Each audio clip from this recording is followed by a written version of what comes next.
ತಮಿಳು ಕಿರುತೆರೆಯಿಂದ ಒಂದು ಅತ್ಯಂತ ಕಹಿ ಸುದ್ದಿ ಹೊರಬಂದಿದೆ. ಕಾಯಲ್ ಧಾರಾವಾಹಿ ಮೂಲಕ ಲಕ್ಷಾಂತರ ಜನರ ಮನಗೆದ್ದಿದ್ದ ನಟಿ ಸುಭಾಷಿಣಿ ಬಾಲಸುಬ್ರಹ್ಮಣ್ಯಂ ಈಗ ನೆನಪು ಮಾತ್ರ. ಹ್ಯಾಪಿ ಬರ್ತ್ಡೇ ಆಚರಿಸಿಕೊಳ್ಳಬೇಕಿದ್ದ ನಟಿ ಈಗ ಬಾರದ ಲೋಕಕ್ಕೆ ಪಯಣ ಬೆಳೆಸಿದ್ದಾರೆ. ಈ ಆತ್ಮಹತ್ಯೆಯ ಹಿಂದಿರೋ ಅಸಲಿ ಕಾರಣ ಏನು ನೋಡಿ. ಚೆನ್ನೈನ ಅಯ್ಯಪ್ಪನ್ತಂಗಲ್ನಲ್ಲಿರೋ ಫ್ಲ್ಯಾಟ್ನಲ್ಲಿ ಸುಭಾಷಿಣಿ ನೇಣಿಗೆ ಶರಣಾಗಿದ್ದಾರೆ. ವರದಿಗಳ ಪ್ರಕಾರ ಸಾಯುವ ಮೊದಲು ಅವರು ತಮ್ಮ ಪತಿಯ ಜೊತೆ ವಿಡಿಯೋ ಕಾಲ್ನಲ್ಲಿ ಮಾತನಾಡಿದ್ರು. ಅಲ್ಲದೆ ಈ ವೇಳೆ ಗಲಾಟೆ ನಡೆದಿದೆ ಎನ್ನಲಾಗ್ತಿದೆ.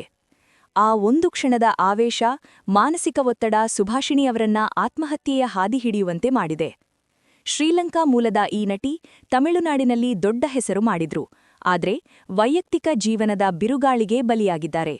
ಇನ್ನೇನು ಏಪ್ರಿಲ್ 12ಕ್ಕೆ ಸುಭಾಷಿಣಿ ಹುಟ್ಟುಹಬ್ಬವಿತ್ತು. ಅದಾದ 9 ದಿನಕ್ಕೆ ಅಂದ್ರೆ ಏಪ್ರಿಲ್ 21ಕ್ಕೆ ಅವರ 2ನೇ ವೆಡ್ಡಿಂಗ್ ಆನಿವರ್ಸರಿ ಕೂಡ ಇತ್ತು.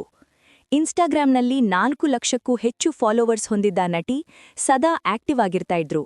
ಆದ್ರೆ ಯಾರೂ ಊಹಿಸದ ರೀತಿ ಸುಭಾಷಿಣಿ ವಿಧಿವಶರಾಗಿರೋದು ಕಿರುತೆರೆ ಲೋಕವನ್ನೇ ಸ್ತಬ್ಧಗೊಳಿಸಿದೆ.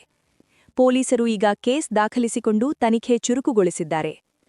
ಒಂದು ಕ್ಷಣದ ತಪ್ಪು ನಿರ್ಧಾರ ಇಡೀ ಬದುಕನ್ನೇ ಅಂತ್ಯಗೊಳಿಸಿದೆ.